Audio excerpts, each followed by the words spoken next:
Namun selepas 2 kali disabotaj oleh US, akhirnya Beijing mengambil keputusan untuk membangunkan sistem GPS mereka sendiri. Secara tak sedar kita semakin bergantung pada teknologi ini, dari industri gig hinggalah ke penerbangan. Teknologi yang dimasukkan di sini ialah GPS yang dicipta oleh Amerika Syarikat pada tahun 1973. Teknologi ini buat pertama kalinya digunakan dalam perang sebenar semasa operasi Desert Storm. Ketepatan peluru berpandu Amerika Syarikat menyerang Iraq dilihat sebagai satu teknologi yang amat menggerunkan. GPS terbagi kepada dua, satu untuk kegunaan awam dan satu lagi untuk ketenteraan yang hanya terhad untuk tentera US. Oleh kerana GPS ini percuma, negara lain mula menggunakan GPS pada industri ketenteraan mereka. Salah sebuah negara yang begitu pantas integrasi teknologi ini ialah China, dan pada awal 90-an lagi, China sudah mula menggunakan GPS pada sistem ketenteraan mereka. Pada tahun 1996, China telah mengadakan satu latihan ketenteraan. Seramai 150,000 tentera dari wilayah Fujian diletakkan di pesisiran pantai Selat Taiwan dan melibatkan sejumlah besar jentera ketenteraan. Dalam latihan ini, China melancarkan peluru berpandu dan jatuh tepat ke sasaran, iaitu 18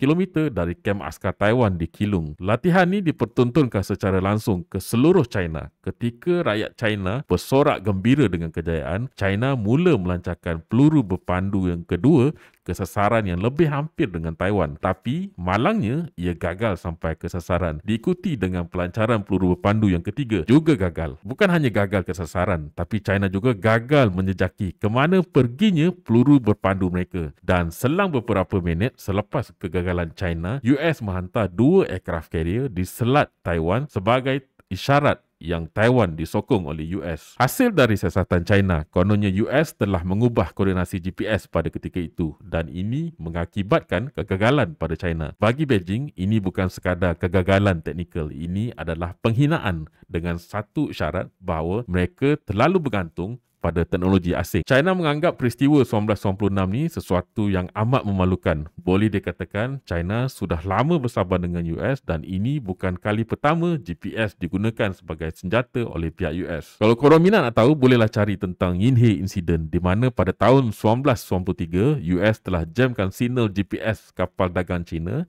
dan menyebabkan sesat di laut selama 24 hari. Namun selepas 2 kali disabotaj oleh US, akhirnya Beijing mengambil keputusan untuk membangunkan sistem GPS mereka sendiri. Pada tahun 2000, China telah melancarkan sebuah satelit yang bernama BeiDou-1 sebagai sistem GPS mereka sendiri dan pada tahun 2020, sistem BeiDou berfungsi sepenuhnya. BeiDou atau kita panggil BDS jauh lebih baik daripada GPS milik US, ketepatan kurang dari 1 meter dan dilengkapi dengan isyarat yang lebih baik. Dengan jumlah 45 buah satelit, amat sukar untuk diganggu-gugat oleh mana-mana negara. Dan kini, China tidak lagi bergantung kepada sistem GPS US.